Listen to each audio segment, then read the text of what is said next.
Sahne kutsaldır.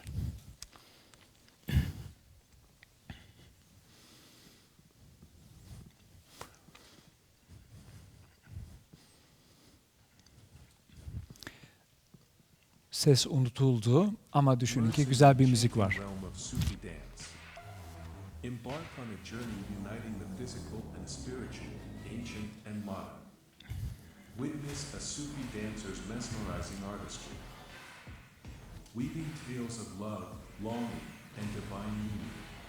Each twirl echoes devotion, every step resonates with centuries-old traditions. Unveil the secrets of a soul-awakening dance, celebrating unity.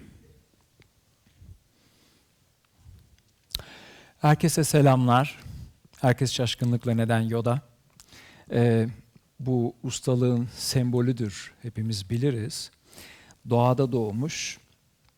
Mühendislik eğitiminden sonra sanat kapısından kendince spiritüaliteyi sorgulayan bir birey olarak yıllardır yollardayım. Biraz önce söylendiği gibi. Aslında hepimizin idealize ettiği bu figürü buraya koymamın sebebi yolun görünmez yol olduğunu ve bunu konuşuyor olacağımız için. Bu yüzden Yoda'mız burada olsun, herkese merhaba desin. Konuşmaya başlamadan önce kedimin bana yaşattığı bir anıdan bahsetmek istiyorum. 4 tarafı kapalı bir avluda kedi duvarın dibine gelip, sokak tarafındaki duvarın dibine gelip dışarı çıkamadığı ama dışarıdan duyduğu sesleri anlamaya, dinlemeye çalıştığı bir anda nasıl böyle sessizleştiğini ve dışarıya kulak kabartan, yani görünmeze özetle, ta ki o kaybolana kadar. Sonra tekrar avluya dönüp avludaki hayatına devam ediyordu. Bunu birkaç defa yaptıktan sonra o görünmezin gücünü kaydetti benim zihnim. Ve o gün bugündür ben bunu kafamda döndürüyorum. Nihayetinde bugün bunu sizlerle konuşuyor olacağım. Bizler de insanlar olarak sürekli buradayız ama aklımız hep bir yerde, o görünmezde, değil mi? Gelin hep birlikte kafa yoralım ve zamana, boyutlara ve yaşama birlikte kafa yoralım. Şeyden başlayalım, zamandan başlayalım. Bir zamanlar bir Big Bang dedikleri büyük patlama vardı. 13.78 milyar yıl önce, 4.6 milyar yıl önce dünya, sonra işte bugün günümüz hayatı.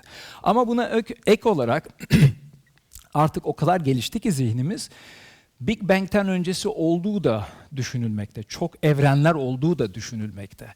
Bir de geleceğe dair teoriler var. Sıkışma olabileceği ya da yırtılabileceği ya da bütün enerjilerin harcanıp her şeyin donacağı teorileri. Şimdi bu ezeli, ebedi dediğimiz bu devasa zamanda biz ne kadar zamanla meşgulüz onu düşünün.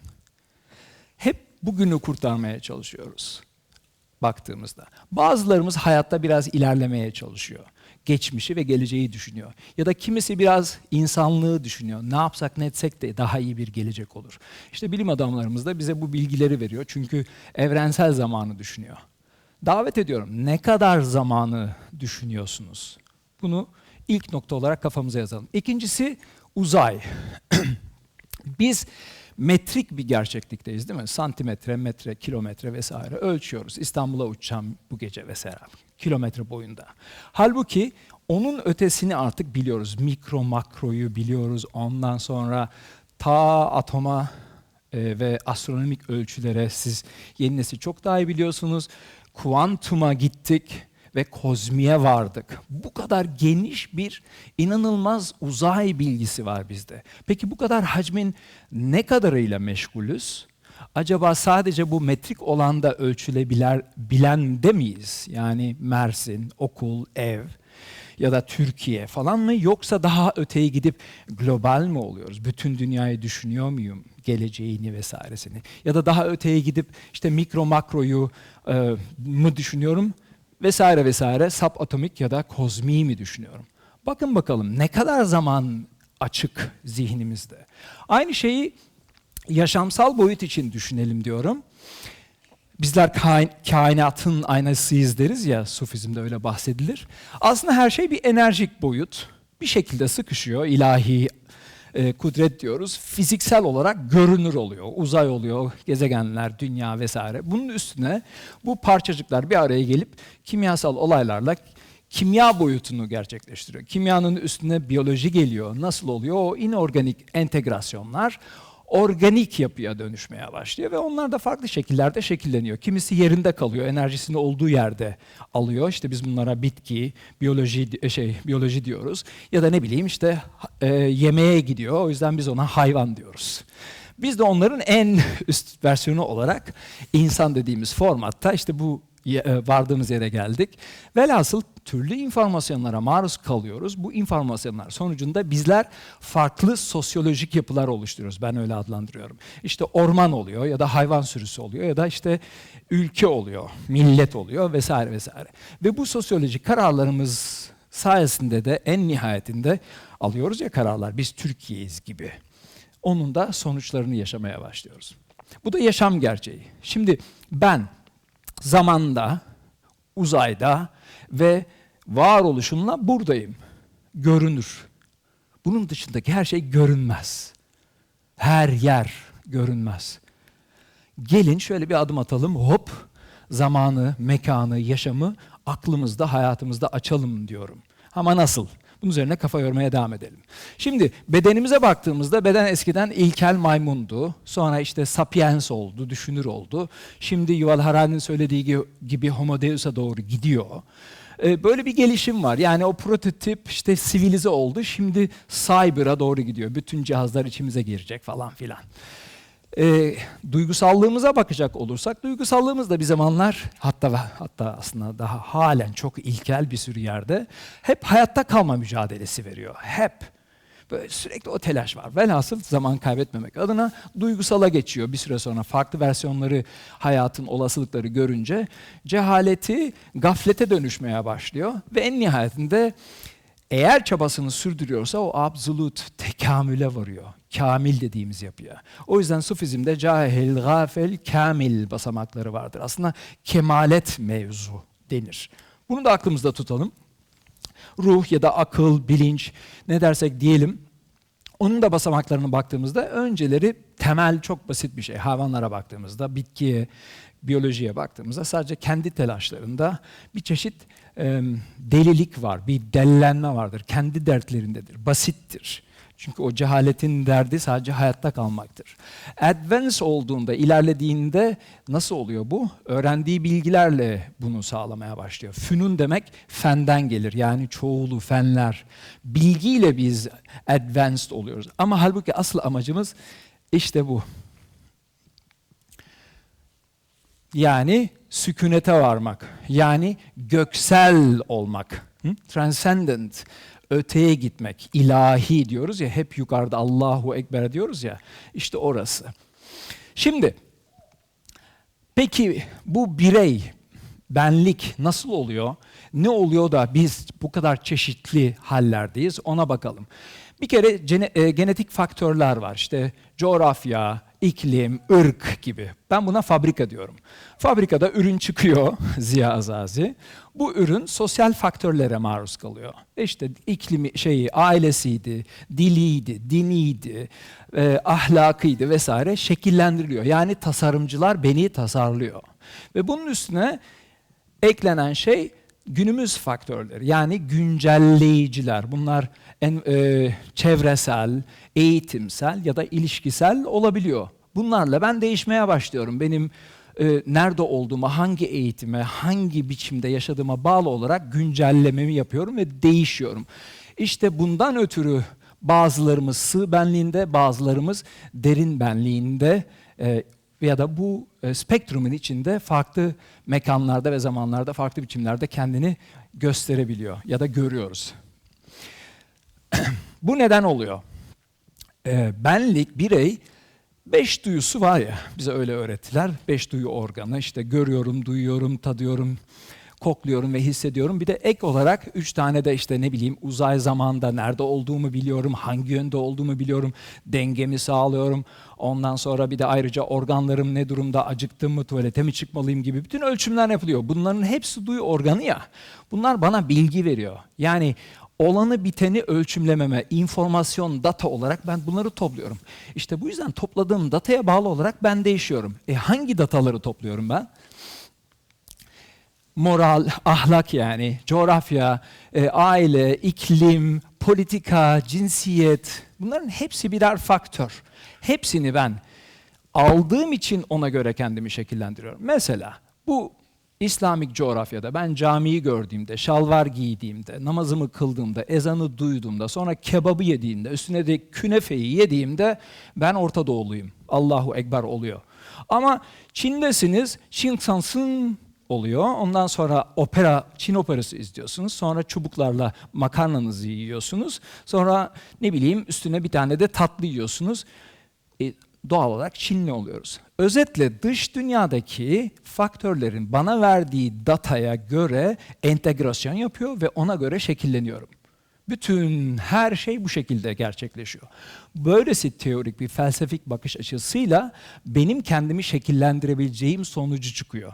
Bunu hep birlikte düşünelim diye dile getiriyorum. Özetle ben istersem büyürüm ya da bırakırsam kendimi salarsam faktörler beni daraltır. Çok iyi biliyoruz. Buna bağlı olarak da bu daralma, büyüme bütün boyutlarda gerçekleşmekte. Ben X, Y, Z diye buraya çizdim, sembolik olsun diye. Özetle dini anlamda ilerleyebilir, cinsiyet anlamda sıkışabilir, milliyet anlamında genişleyebilir vesaire vesaire gibi sonsuz faktörler kendini gösteriyor. İşte bu açılımı yaşarsak şimdi burada ve benim yaşamımda, görünürde, zahirde sıkışmak yerine her yerin sonsuz olduğunu hatırlayıp adım atıp büyüme olasılığı var. Yani bilinmeze gitmeye her zaman yolu açık. Allah'ın kapısı her zaman açıktır. Girin içeri der Sufiler. Buradan yola çıkarak Derviş in Progress şunu sunmaya çalışır. Ben dönüş sayesinde farklı fiziklere maruz kalan birey olarak yani yer çekimini hissediyorum, dönerken merkez kaç kuvvetini hissediyorum, sonra sürtünme hissi var, basınç hissi var. Yani bir sürü fiziği aynı anda yaşadığım için farklı informasyon toplamaya başlıyorum. Günlük hayattan daha değişik data giriyor bana. O yüzden bütün algılarım değişiyor ve ben bilinmeze gitmiş oluyorum. Bunu öneriyorum ben. İşte burada beden çarkı diyorum ve şöyle ifade ediyorum. Motorik sistemimi hareket ettirdiğimde yani dans ettiğimde yoruluyor olduğum için solunum sistemim aktive oluyor. Üstüne dolaşım sistemim daha hızlı akmaya başlıyor. Parçacıklar ve oksijen çünkü hücrelere yollanmak zorunda. Nihayetinde daha fazla elektrik üretiyorum. Elektrik sonucunda daha fazla şey düşündüğüm için daha duygulu oluyorum ve endokrinal sistem yani biyokimyasal üretim artmaya başlıyor. Birey duygusallaşmaya başlıyor. Dönüp nefes aldığımda beden çarkı dönmüş oluyor özetle. Dönüşün gücü bu. Peki duygusal çarkta ne oluyor? Duygusal çarkta da bahsettiğim gibi daha fazla biyokimyasal ürettiğim için ben artık şeye başlıyorum. Kimim ben? Ya da olmak ne demek? Allah nedir? Gibi sorular sormaya başlıyorum. Veyahut da daha iyi nasıl bir yaşam kurabilirim şeklinde de düşüncelere girebiliyorum. Bildiklerimi daha iyi yapmaya çalışıyorum ya da sosyal sorumluluğumu anlayıp kucaklayıcı olmaya başlıyorum. Bunların hepsinin duygusal boyut olarak düşünecek olursak hepsinin hareketlendiği bir durum söz konusu oluyor dönüşte. Yani duygusal çark da dönmüş oluyor. Aynı şekilde akıl çarkı da dönmeye başlıyor. Ben bilinciyle burada olan kişi bu sayede artık altında yani bu kabuğumun altındaki görünmeyen bilinçaltı topografyasını ziyaret etmeye başlıyorum. Hatta ve hatta beynimizin biliyorsunuz büyük bir bölümü henüz sinaps yapmamış durumda. Bir sürü milyon, milyar nöron var boş duran. Onlara elektrik sıçramaya başlıyor. O görünmez, bilinmez bilinç üstünde de hareketlenme başlıyor. Özetle öyle bir şey yaşamaya başlıyoruz ki o devasa sonsuz bilinmezde hareketlilik sayesinde yeni bir şeyler fark ediyoruz ve bilinçaltımı tetiklemeye, görmeye başlıyorum. Sadece şu küçücük bilinç diye şekillendirdiğim noktada sıkışmış olmaktan kurtulmaya başlıyorum ve oh diyorum. Yani sükunete gidiyorum. İşte bu yüzden burada oturuyor sakin sakin. Şimdi gelin bunların hepsini toparlayalım hep birlikte. Beyni sembolize eden bu dairede nörolojik kalibrasyon yapıyoruz aslında. Ne yapıyoruz? Beraber düşünelim. Bilinç seviyesinde şu an olduğu gibi kısa süreli hafızayla yeni bilgi alıyoruz. Siz buraya geldiniz. Bunu beğendiniz, tekrar ettiniz, tekrar dinlediniz, hatta workshop'a geldiniz vesaire gibi düşünecek olursak o zaman bu otomatikmen uzun süreli hafızaya aktarılmış olacak. Aksi durumda bir kulaktan girip öbüründen çıkıp gidecek. Kısa süreli hafıza, uzun süreli hafıza benim bilincim. Kabaca düşünecek olursak. Ama dediğim gibi bu kabuğun altında inanılmaz bir görünmeyen bilinçaltı topografyası var. Onu hatırlar, eğer onun içindeki o içgüdüsel sesi, hayır, evet diyen, git kal diyen o iç sesi dinlediğimde benim bilincimi de etkilemeye başlıyor. Bunun ötesinde ama daha hiç kullanmadığımız yerler var. Onlara da fırsat tanırsak bu bilinç üstüne, yani daha sinapsleri olmamış nöronlara da elektrik yollama fırsatı yaratırsam Allah yemede yanında yat oluyor özetle. Böylece ben bilinç, bilinçaltı ve bilinç üstünün hareketlenmesiyle bir çeşit nörolojik kalibrasyon gerçekleştirmiş oluyorum ve en nihayetinde ben bir çeşit mental değişim yaşamaya başlıyorum. Aynı şey bedende de olmaya başlıyor. Şöyle ki bütün biraz önce bahsettiğim sistemleri, işte motorik, solunum, dolaşım, nörolojik, endokrinal sistemleri aktive ettiğim zaman, yani kinestetik bir öğrenim ile ben fiziksel kalibrasyon yapıp ben fiziksel değişim yapıyorum. Şöyle duran kişi 3 yıl sonra fitness'a gidip şöyle oluyor mesela. Eğer ki ben fiziksel kalibrasyon, mental kalibrasyon yapıyor isem doğal olarak endokrinal kalibrasyonumu da, yani duygusal değişimimi de gerçekleştirmiş oluyorum. Yani birey özetle duygusal, düşünsel ve fiziksel boyutta bir çeşit dönüşüm, değişim yaşamaya başlıyor. Birey değişiyor. Nasıl değişiyor? Tekrar hatırlayalım. Ne tür data giriyor bütün kapılardan? İnformasyon ne? Hangisini istiyorum, istemiyorum? Ben nereye doğru gitmek istiyorum gibi artı ya da eksi dönüşüm, değişim mümkün. Ve bu değişimden sonra doğal olarak bizim düşüncemiz, bedenimiz ve duygularımız da değişecek. Böylece bedenim, duygularım ve aklım tekrar yeniden farklı düşünecek. Sonra yeni bir kalibrasyon, yeni bir istasyon biçiminde devri daim bir durum ama alttan görünmeyen şekilde bir değişim sürekli yaşıyor duruyoruz. Mesela ülkemizin haline bakın. Biz çocukken nasıldı, sizin hayatınızda şu anda nasıl? Gibi. Görünmez ama burada. Şimdi bu toplamdan yola çıkarak ben diyorum ki dönüş eğer gerçekten bedenimi, duygularımı ve aklımı çevirmeye fırsatı yarattığım bir enstrüman olarak ben bunu hayatıma sokarsam ya da bunun benzeri başka bir sürü enstrüman var. Benim dünyam bu, dönüş dünyası. Dönerek dönüşmekten bahsediyorum sürekli. Eğer bu aktivasyonu yapıyor olursam ben sığ benliğimden zaman içerisinde dönüş sayesinde derin benliğime doğru yolculuk yapabilme fırsatım oluyor. Ve benim bütün çabam aslında bu terminolojiyi mümkün olduğunca her yere yaymak. Bugüne kadar 35 küsur ülkede ders verdim, 50 küsur ülkede sahne aldım. Dönüş dönüştürüyor. Bu yüzden diyorum ki size bu ataletimizi, bireysel ataletimizi yenmek istiyor isek diyorum ki hepinize görünmez bu yola çıkın. Yodamıza doğru. Teşekkür ederim.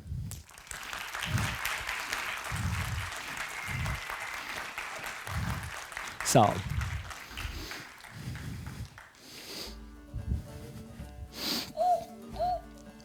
Bye bye.